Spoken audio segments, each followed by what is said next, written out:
Bonjour tout le monde, on se retrouve pour une petite présentation rapide de l'utilitaire XAMPP.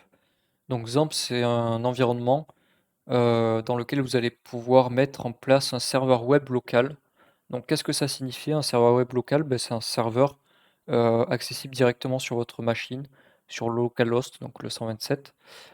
Euh, et donc une fois que vous avez configuré le XAMPP, vous allez en fait pouvoir exécuter par exemple du PHP ou d'autres langages serveurs. Je ne sais plus exactement quels langages serveurs sont pris en compte avec XAMPP, mais vous allez pouvoir exécuter du langage serveur directement en local sur votre machine. Donc c'est le principal intérêt. Et également accéder à une base de données également en local. Donc pour télécharger XAMPP, vous tapez XAMPP sur Google et c'est le premier lien généralement. Donc sur apachefriends.org. Et là, vous pouvez le télécharger selon votre operating system. Et si jamais vous avez besoin de télécharger pour une autre version de PHP, vous pouvez cliquer ici, là, sur le petit lien, et More Download. Et là, par exemple, je clique sur exemple Windows et j'aurai plein de versions PHP différentes. Donc si jamais vous avez besoin de reprendre une appli existante qui est dans une version un peu plus ancienne de PHP. Donc une fois que vous avez fait le téléchargement, vous pouvez lancer l'installation. Je vous conseille, je vais pas vous montrer l'installation, mais je vous conseille de l'installer sur le C, à la racine du C, pour éviter des problèmes de chemin. Euh, lancez l'installateur en admin également, je vous conseille. Une fois que l'installation est faite, on va pouvoir aller dans le dossier XAMPP et faire un clic droit exécuter en tant qu'administrateur sur le XAMPP control. Vous allez avoir ça qui va se lancer. Alors j'en avais déjà qui était lancé, c'est pas très bon. Hop, voilà. Et donc après, il va falloir lancer les services qui nous intéressent. Donc pour le moment, les services qui vont nous intéresser, c'est l'Apache et le MySQL. Donc lorsque vous allez cliquer sur Start, la première fois, normalement, ça va vous demander de l'autoriser sur, je crois que c'est le firewall Windows.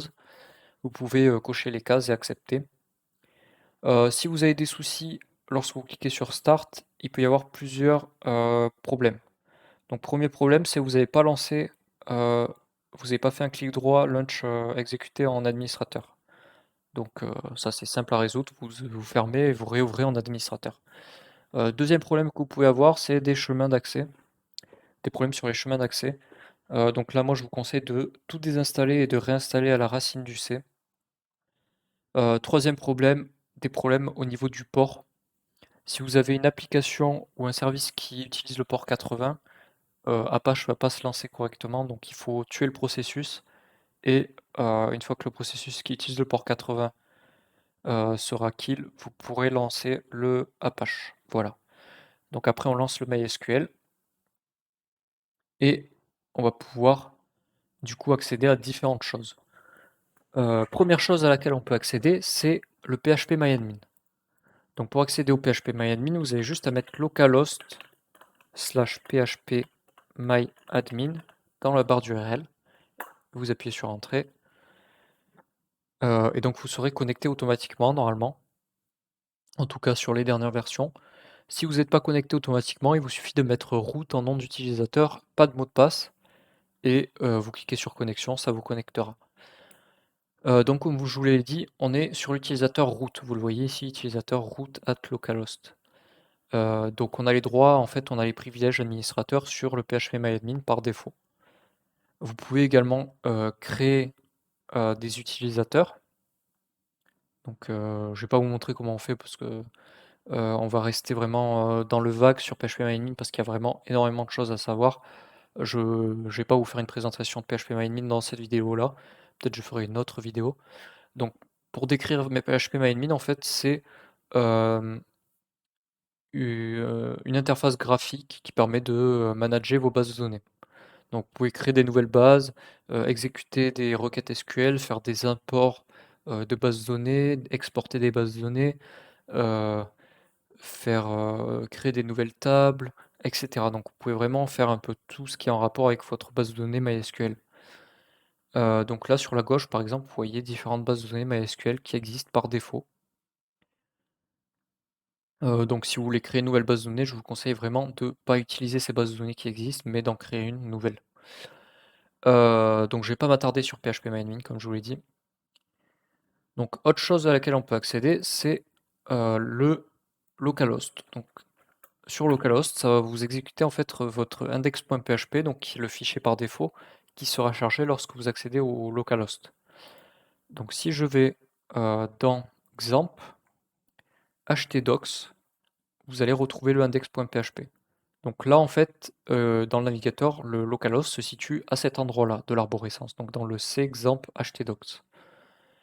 Donc là-dedans, vous allez pouvoir mettre votre index.php et vos différents, dossiers, fichiers, CSS, JavaScript, vos images, et cetera. Donc vous allez pouvoir créer une arborescence également avec des dossiers, des sous-dossiers. Donc par exemple, là, j'ai créé un dossier modèle dans lequel j'ai test.php et pour y accéder, je vais simplement mettre localhost /modèle /test.php. Je vous montre ça tout de suite. Voilà, donc là, j'accède à mon fichier test.php. Donc il y a juste, un écho bonjour dedans. Voilà, donc c'est comme ça que ça fonctionne. Donc là-dedans, vous pouvez mettre, tous vos fichiers PHP, JavaScript, et cetera, CSS. Autre chose qu'on peut voir grâce, au contrôle panel, on peut accéder aux différents fichiers de configuration, donc au httpd.conf, au php.ini. Vous pouvez aussi accéder au fichier de log, donc en cliquant sur log ici et par exemple au PHP error. Donc là, le fichier n'existe pas puisqu'il n'a pas encore été généré, puisque j'ai pas généré d'erreur. Heu et vous pouvez également accéder au shell. Donc dans ce shell, vous pouvez par exemple, on peut se connecter à la base de données MySQL. Donc si je fais MySQL, -uroot, je crois que c'est ça. Voilà, je suis connecté à MariaDB, à ma base de données en fait. Donc si je veux accéder sélectionner une base de données, pour travailler dedans, bah, je peux faire, un use, le nom de ma base de données, donc par exemple test, vous voyez une base de données test qui existe par défaut. Je fais use test et donc là ça va vous mettre database change et vous allez voir MariaDB, là on avait none et là on a test. Donc si je fais, select, étoile from étoile par exemple, donc là la base de données est vide, hein, je crois. Donc voilà, ça nous sort une erreur, heu,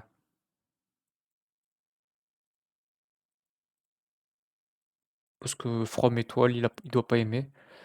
Par exemple, si je prends la base de données, MySQL, on n'a pas un petit truc avec pas grand chose dedans.